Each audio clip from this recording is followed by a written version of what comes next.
sound uncomfortable. I'm taking the test of name. Tane's eyes darkened to a midnight blue, and if Kaylin hadn't been human, hers would have joined them. You're what? I'm going to the high halls to take the test of name. Kaylin was not stupid, in spite of what many of her early teachers had believed. She could put 2 + 2 together and end up with 4. If Tila is coming over to ask if she can stay for a while, Kaylin said out loud, does that mean the rest of the cohort are coming to visit as well? Not without your permission, Annarion replied, guilt shifting the corners of his eyes and mouth. Look, some of us think it's an incredibly stupid decision, but we know it's dangerous, and none of the rest of us have taken the test either. If he goes, we're not going to let him go on his own. Tila's taken the test. Mandoran exhaled. Yes, we know. That's part of the problem. She can't come with us. He stared quite deliberately at his feet. Since this meant to Kaylin that he was trying not to look at anyone else, she frowned. She can't go with you.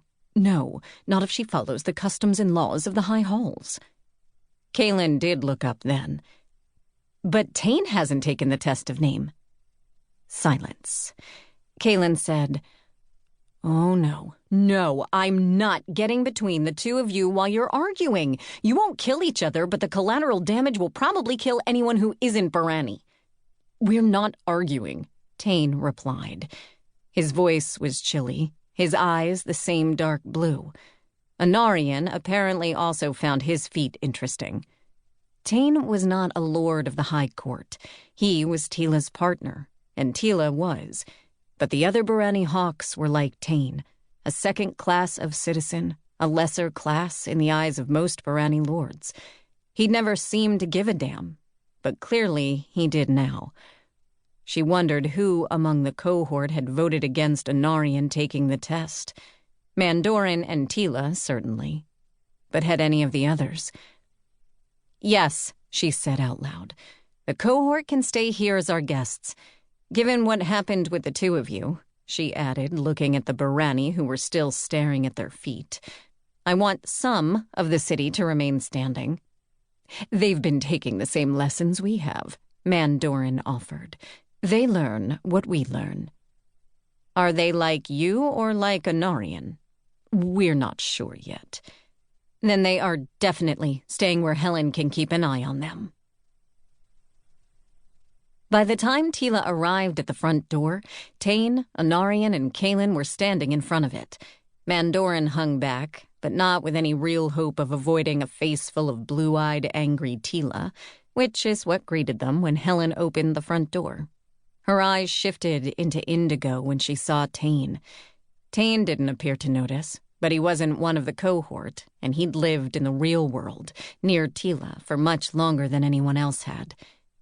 What are you doing here? She demanded, with no grace whatsoever. Tane didn't throw Mandoran to the wolves, which is clearly what Mandoran had been dreading. I've heard that the cohort, as Kaylin calls them, is coming to stay. That wouldn't have been Kaylin's choice of opening words, but Kaylin was not Tila's partner. Please come in, Helen said, before Tila could respond. Kaylin hasn't eaten yet. No one had eaten yet. No one really felt like eating either, as far as Kaylin could tell. Tila and Tane quit what might have devolved into a staring contest as Helen ushered everyone into the dining room. They took their chairs, as if chairs were weapons or armor. Tila even turned hers around so the back faced the table and she could fold her arms over it. Why, she said again, are you here? I told you. My friends are not your problem. No. Tila's eyes narrowed. She turned to glare at Mandoran, who shrugged. Her words, however, continued to be aimed at Tane. I don't want you to endanger yourself needlessly. I'm not. I've always been far more cautious than you are. This was arguably true, but Kaylin was not nearly suicidal enough to make the argument. She looked at breakfast as it appeared on her plate and wondered if it would be safer if breakfast for everyone else, or at least the Barrani, could be